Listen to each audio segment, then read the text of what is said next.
হ্যাঁ বন্ধুগণ, হঠাৎ করে আজ উদয় আমার ভাই তুলসী দাস, প্রতি বৎসরই কৃপা হয়, ওরা এসে আমার এই ভাঙা ঘরে পদধূলা দিয়ে যায়। এবছরও তদ্রূপ আরও দুই বন্ধুকে নিয়ে আমার খুব কাছের ভাই তুলসী দাস এসেছে। আমি অনেক আনন্দিত মধ্যাহ্নর সময়, কিন্তু দুর্ভাগ্যের বিষয় আমি যে ওদের মুখে কিছু তুলে দিব সেই পরিমাণ ফল টল কিছুই নেই। কালকে পূজা অর্চনা করে সবই শেষ হয়েছে। তারপরেও ওই দুর্ভাগ্য সে বড় সৌভাগ্য যে ওদের মতো বৈষ্ণবরা আমার মতো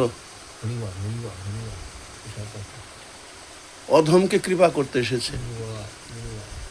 এভাবেই যেন যতদিন বেঁচে থাকি ততদিন যেন আমি ওদের মতো বৈষ্ণবদের কৃপা লাভ করতে পারি।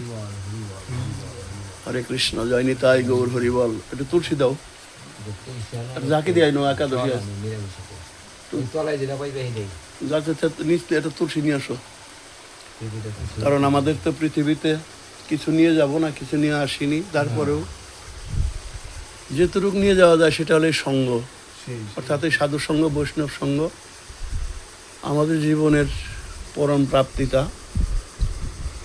সেই জন্য আমরা যেন চেষ্টা করি যে এরকম সাধুগুরু বৈষ্ণবরা আসলে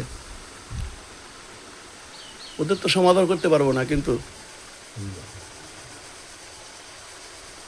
ওদের থেকে ক্ষমা ভিক্ষা করতে হবে, অপরাধ যেন ক্ষমা হয়। আশীর্বাদ করবেন যেন গোবিন্দ পদে, গুরু পদে, ভক্ত পদে যেন মতি থাকে, সেই প্রত্যাশা সবার চরণে থাকবে।